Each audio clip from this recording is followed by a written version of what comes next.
Screen पर ये तस्वीर देखिए आप। गुड़िया का चेहरा धीरे धीरे एक बच्चे के चेहरे में तब्दील हो रहा है। पहचानना आसान है, सबसे लेफ्ट में गुड़िया का चेहरा और सबसे राइट में बच्चे का। लेकिन क्या आप ये बता सकते हैं कि इस श्रेणी में एग्जैक्टली वो कौन सा बिंदु है जहां गुड़िया का चेहरा बच्चे में तब्दील हुआ? इस सवाल पर सोचिएगा। अभी के लिए चलते हैं मेक्सिको। अमेरिका का पड़ोसी देश है जहां झील के बीचों बीच बना है एक द्वीप और इस द्वीप पर कोई इंसान नहीं रहता, रहती हैं डॉल्स यानी गुड़ियां, वो भी हजारों गुड़ियां। पेड़ों पर लटकी हुई इन गुड़ियाओं को देखकर जो एहसास होता है उसके लिए अंग्रेजी में दो शब्द हैं, क्रीपी और स्पूकी। कहां से आई ये डॉल्स, किसने इन्हें यहाँ लटकाया और क्यों, जानेंगे आज के एपिसोड में। नमस्ते, मैं हूं निखिल और आप देख रहे हैं तारीख।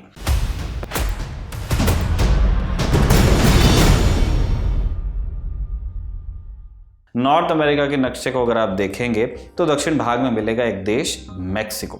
वैसे तो मेक्सिको की जब बात आती है तब ड्रग्स और नार्कोस हमें याद आ जाता है, लेकिन इसी मेक्सिको में कई प्राचीन सभ्यताएं फली फूली, जैसे माया सभ्यता का उदय यहीं हुआ था। मेक्सिको की राजधानी है मेक्सिको सिटी। हमारी आज की कहानी मेक्सिको सिटी के दक्षिण मध्य भाग में स्थित एक शहर से ताल्लुक रखती है जिसका नाम है होचिमोको। होचिमोको कृषि प्रधान इलाका है। मुख्यतः यहाँ लाल मिर्च, मक्के और टमाटर की खेती होती है। लंबे समय तक इस इलाके में खेती के जिस तरीके का इस्तेमाल किया जाता था उसे कहते हैं चिनाम्पा। इस तरीके का इजाद माया और एस्टेक सभ्यता के लोगों ने किया। इसमें किसी झील या नहर की दलदली ज़मीन को खेती के लिए इस्तेमाल किया जाता ताकि ज़मीन की नमी बनी रह सके। होचिमोको में ऐसी बहुत सी झीलें और नहरें हैं जिन्हें एस्टेक सभ्यता के लोगों ने बनाया। इनके बीचों बीच बने चिनाम्पा अब टापू का रूप ले चुके हैं। लंबे समय तक चिनाम्पा मेक्सिको में खेती का मुख्य तरीका होते थे। फिर सब कुछ बदला जब 14वीं शताब्दी में स्पेन ने मेक्सिको पर आक्रमण किया। मेक्सिको में तब एस्टेक सभ्यता के लोगों का राज था। स्पेन के राजा ने हर्नांडो कोर्टेज नाम के शख्स को मेक्सिको जीतने की जिम्मेदारी सौंपी। कोर्टेज ने एक नायाब तरीका अपनाया था तब। दरअसल एस्टेक सभ्यता के लोग एक भविष्यवाणी पर यकीन करते थे जिसके अनुसार पूरब से एक शख्स आकर उनका उद्धार करता जिसका रंग गोरा होता। कॉर्टेज ने इसी मान्यता का फायदा उठा लिया और एक एस्टेक कबीले से कर ली दोस्ती। इसके बाद उसने उनका फायदा उठाकर बाकी कबीलों को दबाना शुरू किया। जब एस्टेक लोगों को उस पर शक हो गया उसने उनके सरदारों को बंदी बना लिया और बहुत सा पैसा लेकर भाग निकला। इसके बाद वो स्पेन का जंगी बेड़ा लेकर लौटा और धीरे धीरे पूरे एस्टेक इलाके पर कब्जा कर लिया उसने। लाखों लोग इस मुहिम में मार डाले गए या उन्हें ईसाई धर्म कबूल करने पर मजबूर किया गया। बचने के लिए लोगों ने भागकर दूसरे इलाकों में शरण ली। इनमें से एक होचिमोको के वो टापू थे जिन्हें खेती के लिए इस्तेमाल किया जाता था। समय बदला, 17वीं सदी में स्पेन की रुखसती हो गई। फिर अमेरिका और मेक्सिको के बीच युद्ध शुरू हुआ। मेक्सिको का एक बड़ा हिस्सा अमेरिका के हिस्से में चला गया और बचे कुचे भूभाग को तमाम संघर्ष के बाद 1917 में अपना संविधान मिला। मेक्सिको आज़ाद हुआ फाइनली, लेकिन होचिमोको जैसे इलाके बर्बाद ही हुए। खेती के पुराने तरीके नष्ट हो चुके थे, लिहाजा होचिमोको के द्वीप वीरान पड़ गए। जो लोग जान बचाकर यहाँ आए थे मेक्सिको की आज़ादी के बाद वो भी इन्हें छोड़कर चले गए और ये इलाका चला गया गुमनामी में। 21वीं सदी में ये इलाका खबरों में आया। 2003 में होचिमोको के द्वीपों को टूरिज्म के लिए खोला गया।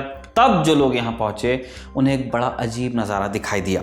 पूरे आइलैंड में हजारों डॉल्स रखी हुई थी, कुछ ज़मीन पर, कुछ पेड़ों से लटकी हुई।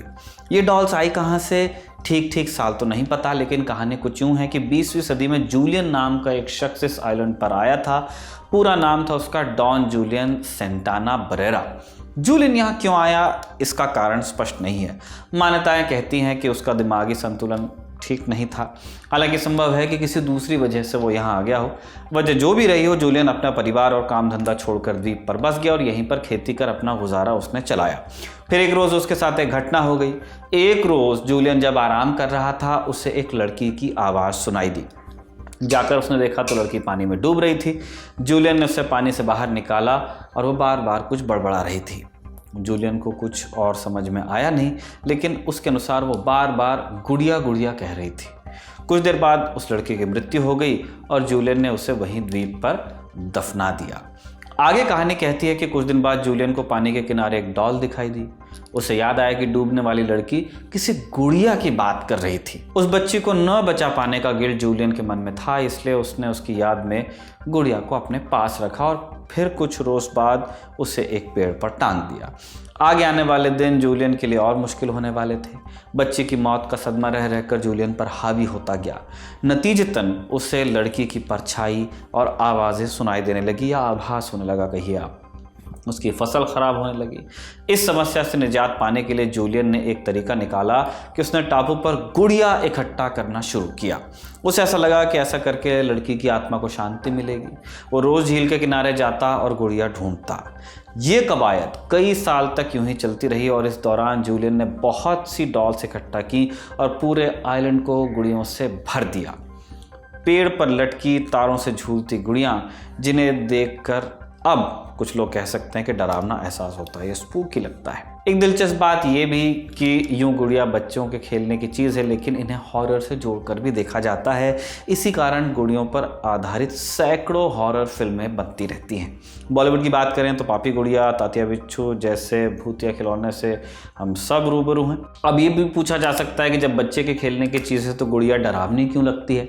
सीन कुछ ऐसा है कि अमेरिकी न्यूरोसाइंटिस्ट थालिया व्हीटली के अनुसार इसके पीछे एक दिलचस्प कारण है। दरअसल हमारा दिमाग चेहरा पहचानने में माहिर है। ना हम चाहे याद न रख पाएं सबके, लेकिन चेहरा पहचानने में मानव मस्तिष्क का जवाब नहीं। यहाँ तक कि कंप्यूटर जो हमसे ज़्यादा जानकारी को याद रख सकता है, प्रोसेस कर सकता है, बड़े बड़े कैलकुलेशंस कर सकता है, वो भी चेहरों में अंतर कर पाने के मामले में इंसानी दिमाग से फिलहाल पीछे है। चूँकि हम चेहरा पहचानने में माहिर हैं, इसलिए आलू से लेकर बादल तक में हम चेहरा बनाते हुए देखते हैं या चेहरा बनते हुए देख लेते हैं। हालांकि इसी के चलते कुछ चेहरे हमें असहज भी कर देते हैं। मसलन गुड़िया का चेहरा इंसानी बच्चे जैसा दिखता है और हम जानते हैं कि वो जिंदा नहीं है, लेकिन गुड़िया की मुस्कान असली सी लगती है। आंखें देखकर लग सकता है कि निहार रही है। इसी कंफ्यूजन के चलते डर का एहसास पैदा होता है। विज्ञान की भाषा में इसी डर को पीडोफोबिया कहते हैं। ये फीलिंग आपको आइलैंड ऑफ डॉल्स की तस्वीरों को देखकर भी महसूस हो सकती है। ये आइलैंड पहली बार 1990 के दशक में चर्चा में आया, जब डॉन जूलियन पर बनी एक डॉक्यूमेंट्री टेलीविजन पर प्रसारित हुई। ये पहला मौका था जब लोगों ने गुड़ियों वाले आइलैंड के बारे में सुना। ज़्यादातर लोगों ने शुरुआत में तो इस पर खूब चर्चा हुई, लेकिन चूंकि ये सोशल मीडिया का दौर था नहीं, इसलिए कुछ समय बाद सब भूल गए। ये आइलैंड दोबारा चर्चा में आया साल 2000 के बाद। जूलियन की तब मौत हो गई और लोगों ने बताया कि जूलियन की मौत हार्ट अटैक से हुई, ठीक उसी जगह जहां जूलियन दावा करता था कि वो बच्ची मिली थी। इस कहानी के सामने आने के बाद आइलैंड का नाम ही पड़ गया आइलैंड ऑफ डॉल्स। जूलियन अब नहीं है, लेकिन हजारों लोग हर साल इस आइलैंड पर गुड़ियों को देखने आते हैं। 30-40 साल पुरानी गुड़ियाँ पूरे आइलैंड में फैली हुई हैं। इतना ही नहीं, टूरिस्ट जूलियन की याद में नई नई डॉल्स लाते भी रहते हैं, जिसके चलते आइलैंड पर गुड़ियों की तादाद बढ़ती जा रही है। एक अनुमान के अनुसार यहाँ पे 4000 से अधिक डॉल्स हैं जो पेड़ों और लकड़ी से बनी दीवारों पर टंगी हैं। ज़्यादातर मिट्टी से सनी हैं और क्षत विक्षत अवस्था में हैं। इनमें वो डॉल भी शामिल है जिससे इस कहानी की शुरुआत हुई थी। कभी जूलियन द्वारा लाई गई वो पहली डॉल जो एक बच्ची की थी। इसी के साथ आज का एपिसोड तारीख का यहीं पे समाप्त होता है। इसे लिखा है सौरभ शर्मा ने और उनकी मदद की हमारे साथी कमल ने। इस वीडियो को तारीख के इस एपिसोड को रिकॉर्ड किया है हमारे दोस्त जतिन ने। आप देखते रहिए दी ललन टॉक।